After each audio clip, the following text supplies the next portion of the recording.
Hey, Cal, you made this shit?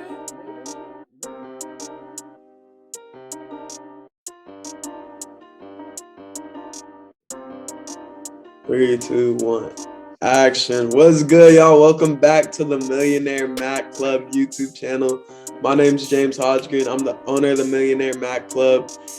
And today we have a very, very special guest, my buddy Elijah Mang. Met him over social media, and we hit it off right away. Both young, ambitious, just growing beings, and that's really why I wanted to bring him on the pod, because he has some great knowledge. He's given me a lot of knowledge.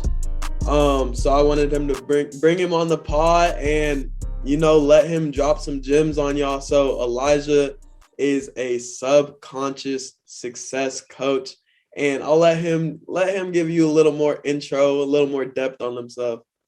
How you feeling, bro? Yeah, I'm feeling good, man. Glad to be on here with you. Definitely excited for this one. I know we're going to be having some good conversations on here because we always do. But yeah, so basically my name is Elijah Mang, like James said.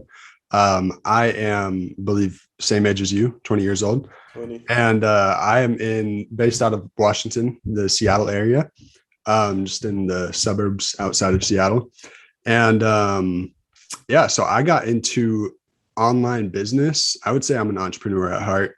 I've been doing business stuff since I was real young. In high school, I got into like reselling. I was really into all kinds of like a lot of like designer stuff and, the nice expensive shoes, all that stuff. And yeah, but after high school, I got into online business.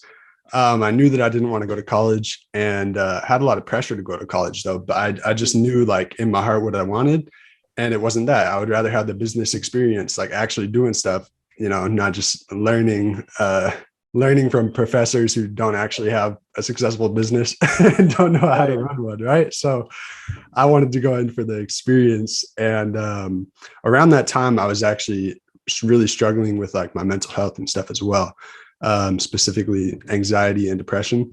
And through doing the kind of work that I do now, when I was introduced to personal development and got really into it, I developed like a big passion for it and just really dove in head first and immersed myself in it. And through doing that kind of work, I was able to completely transform my mind and my life and reprogram my subconscious mind and overcome that anxiety, depression, and really just dive into, what I want to pursue in my life and dive into business and all of that. And through the many challenges that I've overcome myself through doing the kind of work that I do, it led me to wanting to help others who are in similar situations. So now I guess I would call myself a subconscious success coach.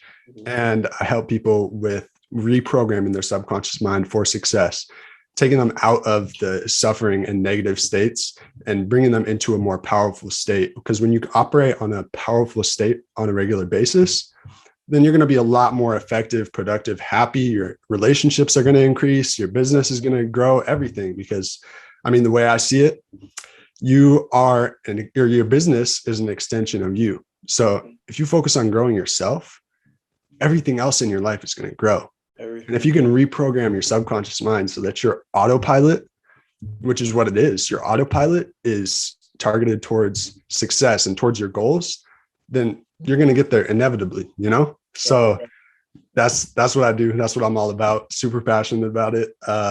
Yeah. I love it, bro. I love it just because, I don't know, like when we first met, it was so refreshing to have somebody young and like with common interests, because I knew you liked outdoors things, athletics, and like you said, like the reselling, the fashion. And now it's becoming more and more common. The self-development piece of life is becoming taken way more serious because of people like you, because of people like me. And it's super cool and refreshing to meet more and more people being more intentional with their growth. Who or what introduced you into the intentional self-development? Man. So this is a good story. So I mean, I'll just simplify it. So I was working at a pizza shop delivering pizza for a while. I don't even think it was for a whole year, but when I was there, I was also in the process of starting up my first online business, which was Amazon FBA. Long story short, that ended up failing, and I ended up losing around $15,000 from that. And that was like my first real business experience where I lost a lot of money. So that was a big hit for me. That was like all the money at the time that I had saved up for college, but I wasn't going to college. So I was like, I'm spending it on business. Let's do it. But yeah, back to the story. So around that time, I was starting up that business. And every time I was at work, I would think, man, my time would be so much better spent at home working on my business right now instead of here, just not making that much. Right. And so I figured there had to be something I could do. And so every time I was, I started listening to a podcast instead of listening to music. And then I got really into it. And then every time I was do you remember? it was the Mindset Mentor podcast by Rob Dial. See, I need a new podcast, so I might. At the time, I think it was called Monday, Wednesday, MWF Motivation, because he did one like every Monday, Wednesday, and Friday. But Rob Dial is that dude. He absolutely changed my life. I'm for sure gonna have to tap in. So you hopped on listening to the podcast, and then so that made you realize even more of like, yo, I'm not in my passion. Like, what am I doing? Like, what was that like? Yeah, there were a lot of changes that happened then when I started listening to it. It really just started to open my mind up to all the possibilities and expand my mind and really like understand that I can have it all, that I can get back to the place that I was once at before, which was being genuinely happy, like most of the time, instead of anxious and depressed. Right. And really just got me excited about life, Right. And just brought that, like, it was interesting stuff because, I mean, in school and stuff, I hated learning. I didn't hate learning. I've always liked learning, but I didn't like doing the stuff that they had us do in school. Right? I would never read the books or anything like that. But as soon as I started listening to the podcast, it was like this snowball effect. That's when I started like actually doing the work on myself, started doing some of these things that he was talking about in the podcast, like journaling. I started meditating. I started writing down my goals, getting clear on what I wanted, Right. And it just started to slowly but surely change my life and change my mind.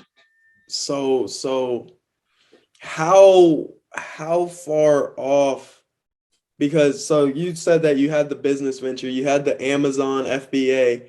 So would you, because obviously you've come so far. What was that, 2 years ago? Yeah, over 2 years ago. Yeah, over not 2 sure years exactly. ago. See, like that's a little amount of time, but a lot of amount of time. So how far off do you think you were in a sense of becoming who you are now? How far off? How far, like, I don't want to ask this in a basic sense because like I want the question has more complexity than a basic question. So I'll just ask you in a basic way. In terms of how far you've come, when you look back and think like, dang, I've been through this, and this, is it further than you thought you had to go to get to where you are, or is it the right amount that you thought it'd take, or is it less than you thought it'd take to get to where you are? Probably more than I thought it would take. Most definitely. Yeah.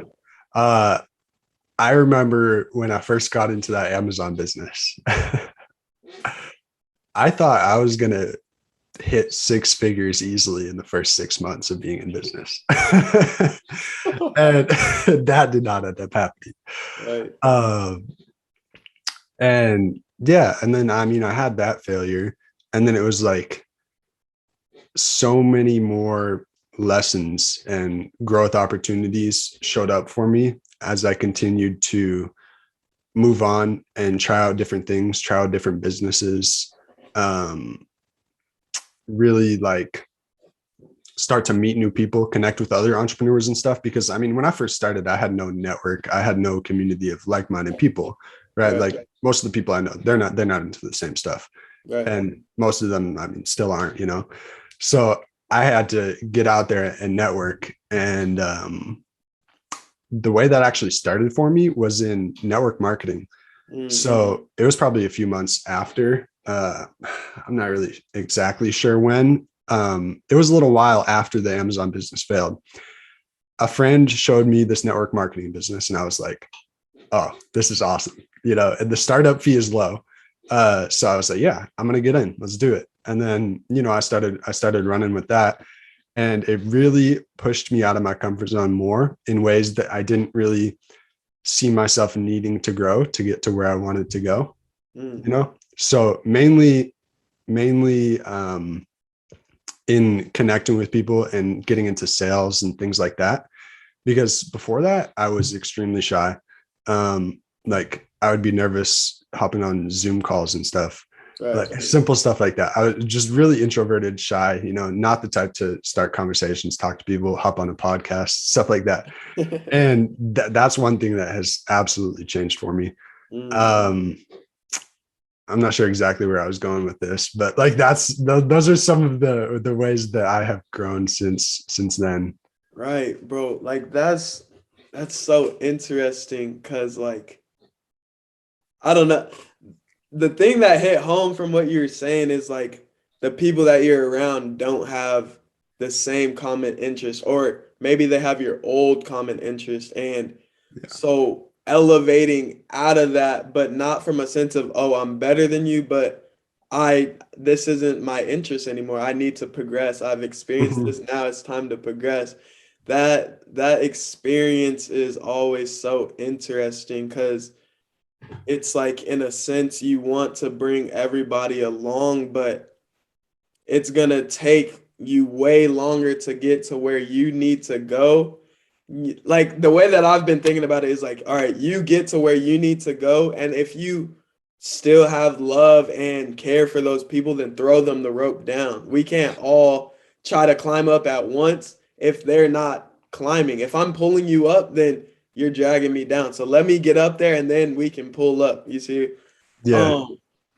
So let's dive into the subconscious topic. So can you give us a little base knowledge of what the subconscious mind is, how it works for us, and a little bit of its importance? Yeah. So one thing to make clear is, you know, you said how it works for us, and really everything that it does is its intention is to be for us. It's to protect us, to keep us safe, even when it's negative things. And the thing is, a lot of the time, people's subconscious mind is filled with negative beliefs, right? Most of the thoughts that we have are negative. And I think it's somewhere around 80 or 90%. I'm not exactly sure on that. And then 80 or around 80% of the thoughts that you have are repetitive thoughts from the day before. And now the thing with the subconscious is this is where all your thoughts and feelings come from. So they come from your subconscious beliefs. So your beliefs create your thoughts, which determine your feelings, which then determine what actions that you take. And then, you know, that creates your results. Beliefs, thoughts, feelings, actions, results. And then your results reinforce your beliefs. So it's like a cycle, right? And it's also interesting because I think this is why it's so important. 95% of our subconscious mind is programmed from between ages 0 to 7. And that's your autopilot, like I said earlier. And so from ages 0 to 7, we don't really differentiate between like right or wrong. We don't really have that much of a capability to do that at that point. And so what ends up happening is, for most people, we end up with a lot of like going through traumatic experiences. And really what trauma is it's not like crazy experiences that happen and stuff. It could be something small. What it is it's your interpretation of the experience. Right. So in this case, I'll give you an example from my personal life. So around when I was like 7, my parents split up. And then like a few years after that, my dad ended up moving like across the country. And then for most of the time, I would only see him maybe once a year. And I mean, that was hard for me at like 7, 8 years old. Right. When that initially happened, it's kind of like I blamed myself because like, there's a lot of reasons why we could, why like trauma could happen to us. And like I said, it's your interpretation. So at that age, when we're that young, we see our parents as perfect, right? Would you agree? Yeah. They're like our superheroes, right? 100%. And so if something happens with our parents, we automatically put the blame on us. We think it's something we did that caused that to happen. Say they yell at us or something. It could be something small like that. They yell at us. And I mean, we just take the blame, and that builds up shame and guilt. And then like most people have a lot of shame and guilt built up in their unconscious mind, subconscious mind, like through their childhood and just over the years, and it doesn't get expressed. And then that shame and guilt causes us, and those experiences cause us beliefs of unworthiness, that we're not good enough, right? Because we're taking all the blame, we're putting it on ourselves. Right. And so we then believe that we're not good enough, that we're not worthy, or there's a lot of the like main core beliefs that most people have. And those are a couple of the main ones. I'm not worthy. I'm not good enough. If I try, I'll fail. I'm not wanted. And that's one of the beliefs that I picked up from when my dad left is, people leave me in my life. That's just what they do. I'm not worth staying around for, things like that. And those carrying into the rest of your life, like I said, 95% of your subconscious is programmed from 0 to 7. Most people don't really change much of these beliefs. Right. So they're carrying out these beliefs, which are reflecting into their life and results for the rest of their life. And like I said, it's mostly negative and limiting beliefs, false beliefs. And if you really want to like dig into that, what are beliefs? They're just what we perceive as true, right? Doesn't necessarily mean it is true. Right. And if you look at the word belief itself, like what's a 3-letter word in the middle of belief? Wait, whoa. Lie. Think about that for a second. There we go. Lie. Yeah. Yeah, exactly. Your beliefs are lies. All of them, whether they're positive or negative. It's just what you believe, what you perceive as true. Why is it? I froze. Did I freeze there? Good. Yeah, you're good. Yeah. So, I mean, it's just what you perceive as true. So if your belief is that I'm not good enough, that's not necessarily true, but that's what you believe. And that's going to reflect into your thoughts, your feelings, your actions, and your results. Bro, that's crazy, because off the beliefs thing, like I always say this on my podcast, I always say it to my friends, like you are what you declare. Like I say that constantly because, oh, I suck at this. Okay. Since you said it, and I mean that, I guess it's deemed true now because you believe it. Yep. And so, bro, that's so interesting. And the sad part of it is a lot of people never get exposed to this information of the conscious and self-conscious, they think what is, and like, oh no, I'm just this way. That I've always been this way, I always will be this way, which isn't true. So I feel like that's what my next question for you is. Let's say I understand the beliefs that I've had and I've developed. So what's the next step for somebody in order to progress and overcome and develop new beliefs? Mm-hmm. There is a lot of components that go into that, and it also depends on the beliefs and where they came from. Right. But it helps to identify that, what are the beliefs, identify them, and where did they come from, and identify a situation that they came from. So there's like a 3-step strategy that you can use, and it's to recognize what the beliefs are, of course. Yeah, we talked And about then, that the other day. oh, we did. Yeah. The 3 R's. The 3 R. Recognize what the beliefs are, and then replace them with the new beliefs. Right. And then repetition is the key to believing and to impressing certain thoughts and beliefs into your subconscious mind. Right. So with the subconscious mind, it can get kind of like tricky, but there's like 3 rules essentially for how it works. Well, I mean, there's more than that, but like I'll just give you these 3 rules. So Right. one of them is that it works based on like pictures and images and experiences, because if you think about it, our beliefs are formed through experiences in our life, right? And so the subconscious is the emotional mind. So through these experiences and the emotions that they give us, that causes certain beliefs and certain emotional like associations to these certain things. I can use money as an example, because a lot of people grow up hearing money doesn't grow on trees. Money is hard to get, Right. simply believing that they're always in lack of money, which guess what? That's going to cause you to continue to be in lack of money because that's what you believe. Right. And so then there's certain emotional associations to money. So say, for example, you're thinking about associations and you're thinking about your goal. Say you want to get to 10K a month.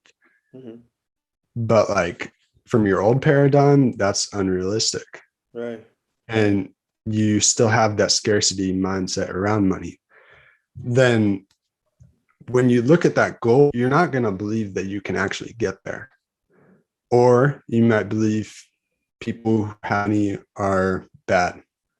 You can't make a lot of money and be a good, something like that, Right. So then these thoughts are all going on subconsciously, and then it's going to cause you to self-sabotage. Or you have the conscious goal to get to 10K a month, but subconsciously it rejects that idea. It's like, no, money's bad. We don't make that kind of money because money's hard to get, and I don't really have the capability to do that. So back to your question though, the way to change those beliefs is, like I said, repetition mixed with emotion. So like I said, the subconscious mind is the emotional mind. So if the strong emotions, like the emotions that you want to feel, if you can feel those now and then relate those to your goals, like associate those with your goals, like when I get to 10K a month, how's that going to feel? Like, I'm going to ask you, how does that feel? Say you're at 10K a month. How does that feel for you? Feels like relief. Feels like freedom. Freedom. What does freedom feel like? Like, what's Freedom the emotion in your body? Like, would you say satisfaction, calm, calm, stillness for sure. Okay. Calm. Dang, I like this.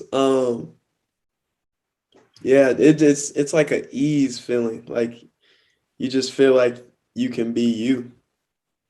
Yeah. So if you associate that to the goal and feel into those feelings as much as possible, as often as you can, that's what's going to help you to get there and to break through those emotional blocks that are causing you to self-sabotage, that are causing you to procrastinate, you know, because like procrastination is kind of hand in hand with self-sabotage. Right. Like you have these goals, but your unconscious mind doesn't believe it. And it's like, I got to do all this stuff to get to my goals, but then you're holding yourself back because of these beliefs. Mm-hmm. So oh man, hold on. I'm using this as like a low-key therapy session. So since you brought up procrastination, let's say I'm doing some the 3 R's. I'm practicing the 3 R's, but I still catch myself procrastinating. What would be the best way to overcome that procrastination in that moment?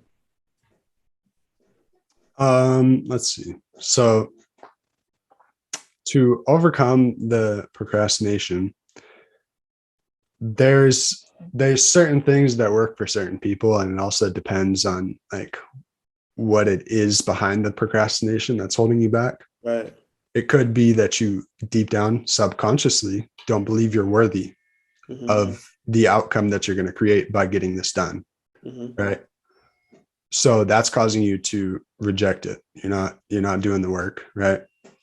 And other people, it's just hard for them to sit down, focus, and do it. Right. There might be some subconscious block, but like for procrastination, I know that like it's really just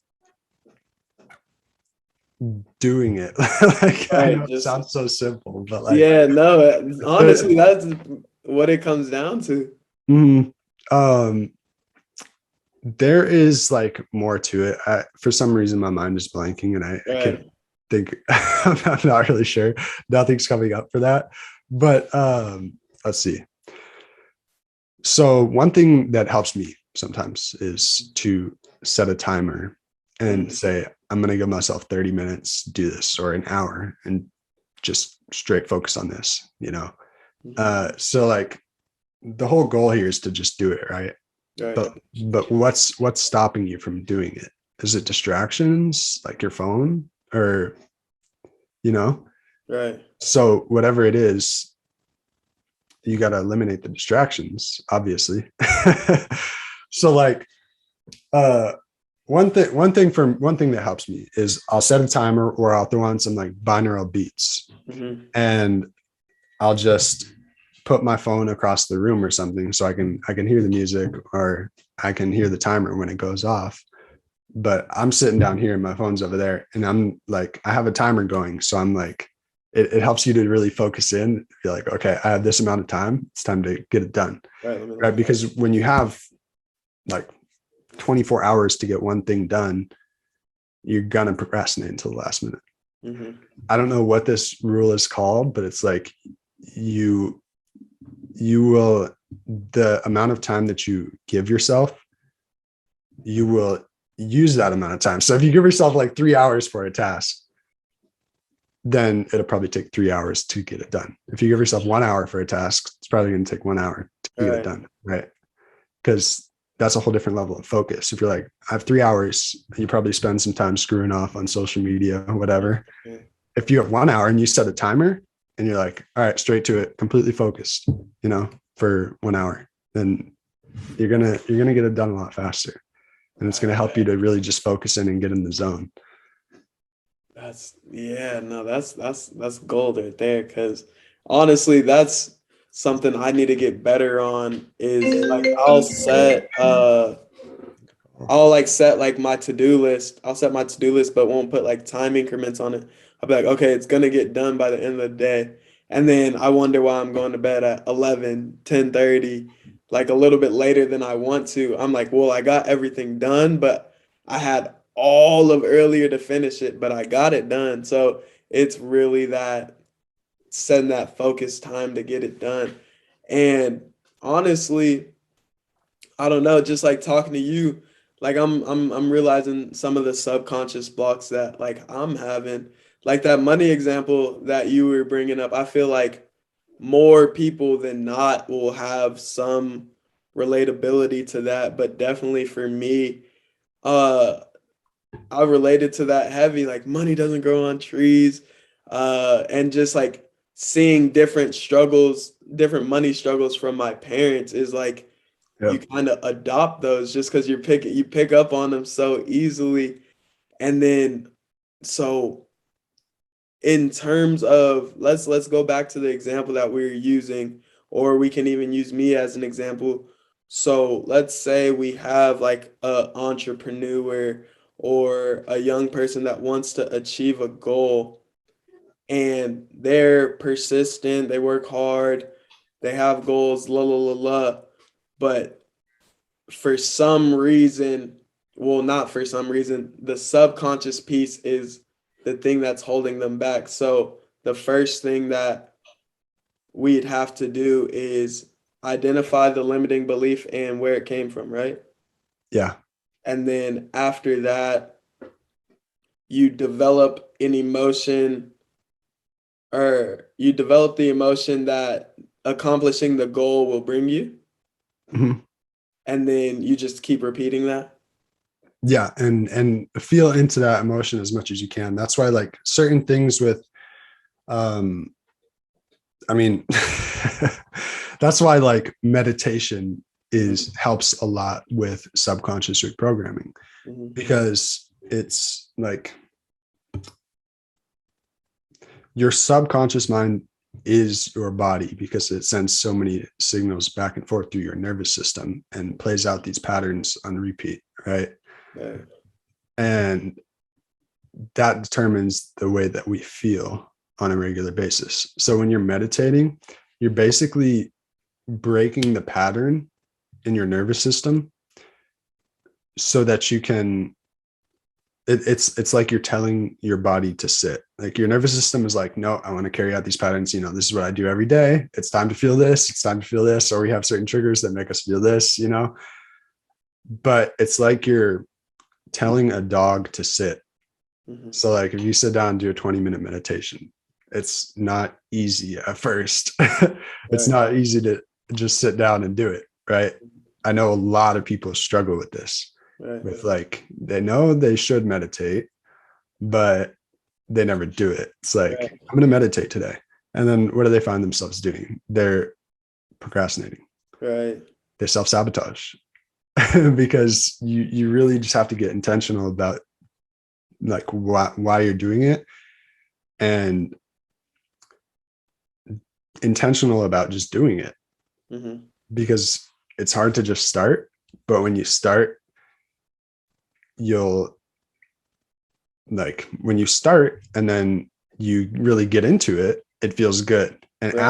after you feel amazing and you're like, oh yes, that was great. Wanna I need to do repeat that. I need to do this more. And Right. then guess what? It's hard to just really do it more. You have to do it every day consistently to make it a habit, right? Mhm. So it's not easy to make it a habit because of that, you know. I Mhm. know for me, that's been one of my struggles. It's like I'll meditate for a few days in a row, and then it's like, shit, I gotta meditate tomorrow too.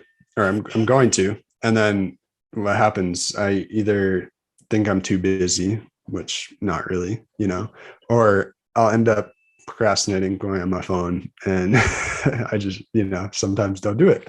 Right. And so it's really just sitting down and doing it. I feel like I went off from your question though. No, no, that no, that's perfect because that actually leads into a more specific question I wanted to ask you because that's an example. What are some other subconscious intentional reprogramming like exercises that we can do? Good question. So meditation is a Uh, great one. I think everybody should meditate every day. I, I agree 100%. um, yeah. And then visualization. Mm. Because like I said, okay, this is another little fact about the subconscious mind Mm-hmm.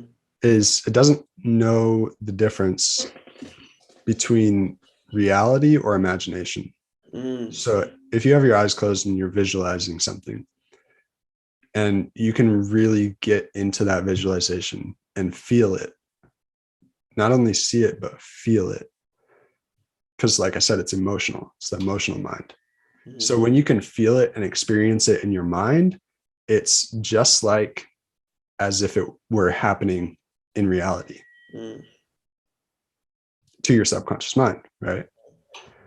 So it also goes both ways. You can visualize and think yourself into success and great health, or you can think yourself into being into disease, you know? And it's all based on what you are thinking the most, pretty much. Because like that actually brings me to another one. Your thoughts. By changing your thoughts, you can reprogram your subconscious mind, because your thoughts are basically what gets impressed on your subconscious mind and then becomes beliefs. Mm-hmm. So one like simple thing that I always teach that can help you to change your thoughts is first to notice them. Awareness is the first step to everything. Right. So to notice the negative thoughts, you know, what thoughts are coming up? When is it happening? Is there a certain thing that's triggering them? And then replace them. Like, even if you don't think about all that other stuff, you think the thought, you notice it. Oh, that was a negative thought. You know, that's not going to help me. Then replace it with 3 positive thoughts, empowering thoughts. So like, let's see. For example, let's see. What's an example? I could just do something simple. Like I say I'm stupid, or I think I'm stupid. Right. And I'm gonna be like, wait, no, I'm not stupid. I can learn like anything, and my brain is extremely powerful. I can learn anything, and all it takes is effort, right? Right. It's just effort. And then I can also say some other positive beliefs reinforcing the opposite of the negative belief. You get what I'm saying? Nothing's coming to mind right now. I don't know why I'm blanking, but No, I definitely know what you mean. So with like affirmations and like reinforcing positive thoughts, because I know for someone like for me, for an example, I've been introduced to affirmation and positive enforcing thinking for a while, but I can see where somebody's perspective could be like, well, no, I'm just saying it just to say it. What do you think would help those people that think they're just saying it just to say it, would help them overcome that so they can actually reap the benefits? Is it just honest repetition until you start believing it, or is there more to yeah. it? So if it's going to be impressed on your subconscious mind, it has to be accepted by your conscious mind. So you have a, I call it bullshit detector, right? So if you have like nothing in your bank account, you're broke as shit, and you're like, I'm wealthy, you know, I'm rich and successful, you're saying some affirmations like that, it's your bullshit detector is going to go off. It's not going to do anything for you, because it's not getting accepted by your subconscious mind, because you're not accepting it consciously. Because every time you look at your bank balance, it's extremely low, right? So that's what's getting reinforced, not that you are wealthy.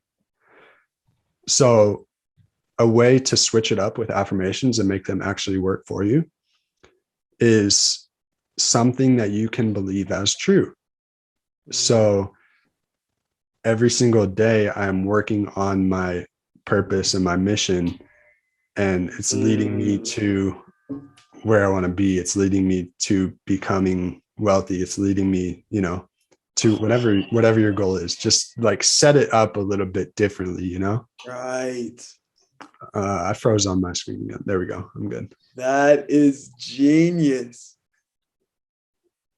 Holy. So yeah, just switching it up like that. And then so another really effective way that I have personally like identified a lot of my beliefs, where they came from, and kind of called bullshit on them, is through journaling. Yeah. Because journaling is so powerful for everything. If you want your life to be better all around, start journaling. Because one, like if you have a bunch of thoughts going crazy in your mind, they're just going to continue to go crazy on your mind. If you get them out of your mind and onto paper, it's like you're letting go of that baggage, you're releasing that extra weight, and it's like organizing your thoughts basically. Right. So there's like different ways that you can do journaling. You can just write, like free writing just off the dome, or you can go deep into your beliefs. So like certain situations that caused you to feel certain ways, like guilt or shame, you can go into those and like, why did I feel like that? So it's going to be easier to explain it if I attach an example to it. So for example, like my situation with my dad leaving. So what belief did I form? That I'm not worth staying around for. People just end up leaving in my life. Okay. And so I was able to like journal through that, ask myself questions. That's a really powerful way to do journaling, is asking yourself questions. Because like the quality of your life is determined by the quality of the questions that you ask yourself continually, So, so you ask yourself better questions, you get better answers. And you can ask yourself certain questions to find certain answers when you're journaling, to find certain answers about your beliefs, about, what caused them, where they came from. And then once you've identified the belief and where it came from and stuff, you can realize that it's false. So in my situation, I'm like, okay, I formed this belief. I'm not worth staying around for. But what's the truth here? Like, what's really the reason? Right. Well, really the reason is it didn't have anything to do with me. This is what my dad felt was best for him at the time. And going into that a little bit, you can completely switch up situations in your life and actually be grateful for them. I'm grateful that this stuff happened. Yeah, exactly. But yeah, going back to that. So like, what's the truth? No, it was, I know my dad didn't have the best relationship with his dad when he was younger. And he had stuff that he didn't deal with that caused him to handle certain situations in his life a certain way. And that's all his stuff. It's his personal stuff that he hasn't dealt with. And so what can I do about that? It doesn't have to do with me, Right. And when you recognize a belief as untrue, like you'll never consciously accept it as true again, because you've already realized that it's not true. It might come in different like forms. Okay, this might get a little bit confusing for some people listening, but I'm following. So it could come in different forms. Like it could be that belief is reflected into your other relationships, or just the belief of I'm not worthy in general is reflected into your business. You're not worthy of the perfect clients that you want to attract, something like that. And this is all subconscious. So like, if I'm thinking about it consciously and I'm thinking I'm not worthy of my dream clients, no, that's stupid. I know that's not true. So I'm not going to accept that. But we have these subconscious beliefs that are so deep in there, you know, Right. and that they get expressed in multiple ways in multiple situations in our life. So I feel like I'm just all over the place right now. Let me go back to. I mean, I'm picking up so much right now. Okay, good. Let me go back to the journaling. So you can realize it as untrue and then reframe it. Reframing is huge. It's just like replacing the belief, but reframing the whole situation that caused the belief. You know, so like, let's see. What is the opposite of the belief? That you are worthy, right? Right. And what questions can you ask yourself that will reinforce that new belief? Because now we want to let go of the old belief and we want to reinforce the new beliefs. So we want to feel what it feels like. And one helpful thing for that is gratitude. Feel what it feels like and repeat it, you know, affirmations, stuff like that. And another thing that I've done a lot of from my coach and from just other resources, like it's all over YouTube and stuff, podcasts, is hypnosis. Because it's basically, it's getting you into a different brainwave. So basically there's 4 or 5 brainwave states. The one I'm concerned about is theta state, which is like the slower brainwaves, because that's the learning state. So what do you mean by concern? Why concerned?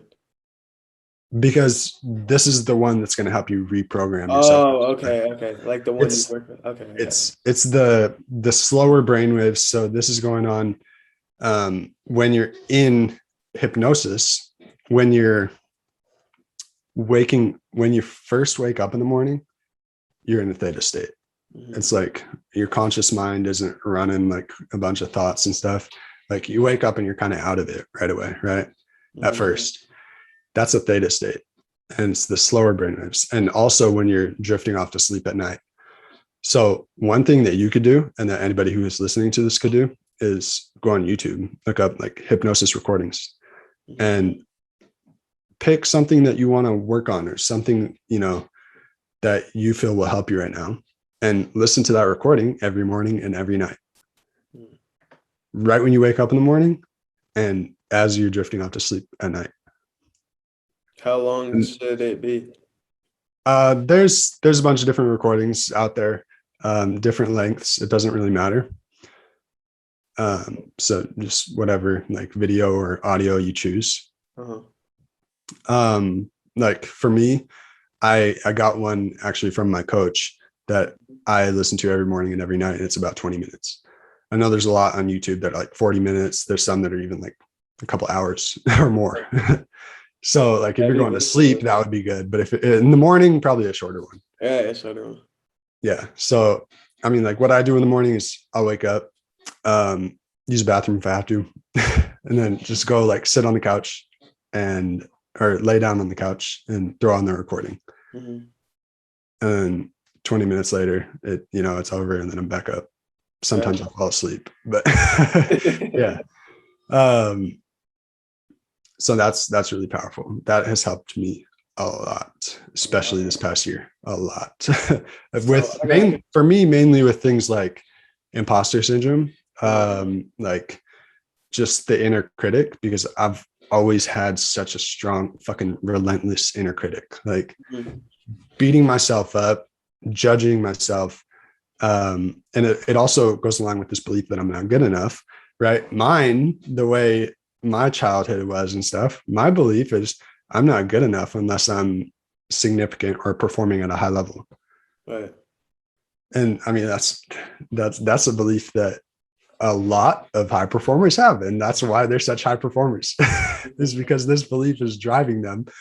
But ultimately, if that belief stays, it's never going to bring you to fulfillment, because no matter what you do, it's never good enough. So, And that's a misconception that a lot of people have as well. Like if you get rid of the belief that's like driving you so much, then you're not going to be as motivated to get your stuff done. But that's not true. Right. And so, yeah, anyway, for me, imposter syndrome, the self-judgment, beating myself up, silencing the inner critic, those were some of the biggest changes that I've noticed since, listening to the hypnosis recordings regularly.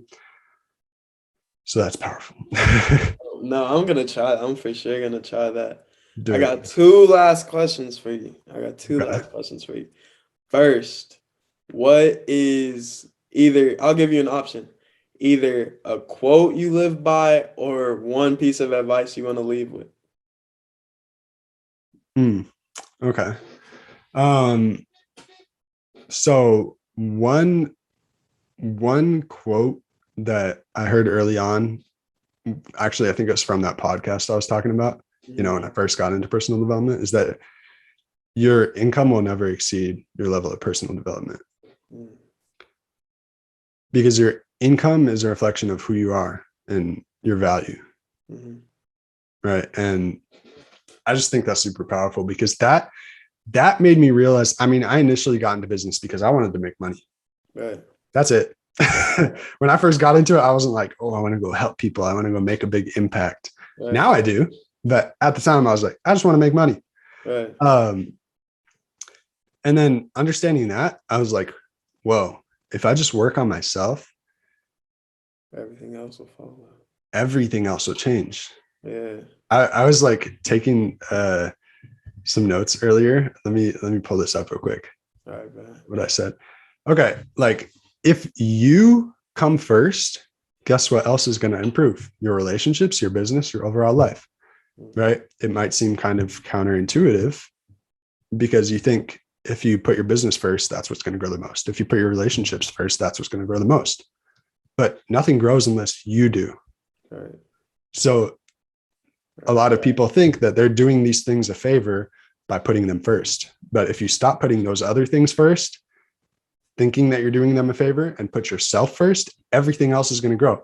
Like the way I like to look at it and talk about it is like you are the vehicle that's going to get you to wherever you want to go in life. So if you upgrade the vehicle, you can like, if you're say you're riding a bike from LA to New York, it's going to take a long ass time and a lot of effort. Right. But if you upgrade yourself, upgrade the vehicle, you could take a jet from LA to New York. It's going to be a lot easier and a lot faster. Right. 100%. I love that. And you're the only common denominator in all those things. It's all about you. Yeah. So then my next question is, so what are you working on? What do you want the people to know? How can they get in contact with you? This is like a long question. How can they get in contact with you? How can they work with you for subconscious coaching? Let them know. Yeah. So best thing would probably be to hit me up on Instagram at _Elijah Mang, ELIJAHMANG. Yep. All right. And then what I'm working on, I am actually working on right now. I'm working on like a subconscious self-mastery masterclass. It's going to be like a 4-day masterclass. And I'm going to be running that after my book launch. So I'm also going to be launching this soon. Ran into a bunch of complications and had to like put it off and then put it off. And now some problems with Amazon. So problems with Amazon again. So figuring that out, I don't know exactly when I'm going to launch this, but the masterclass is going to be after the launch. And so, that's one thing that I'm working on. And then just serving my clients and continuing to grow the business and everything. Love it. Making more impact. That is what's up. That's what's up. So I'll put your IG in the description. I'm so grateful you came on, bro. This was awesome. Bro, the crazy thing is, the thing that I love about doing these podcasts is like, I'm getting game. Like I'm getting so much game. Like when we were talking about the money example, like I related to that. Now I'm gonna go try the hypnosis, the 3 R's. Man, I'm tapped into all of this. I'm tapped into all of it. Any last remarks? Um, Man, thank you for having me on here. It's been awesome. I appreciate you. My last little thing, I got the 7-day, 7 and 7 reset challenge coming out soon. Stay tuned. I'm gonna give y'all more information as more information comes out. Elijah and I we're actually gonna work on putting together a master class uh and some calls so you guys can get direct information from us and see direct growth in whatever you're doing. So stay tuned for that. And like my grandma said, man, keep going, keep growing. I love y'all.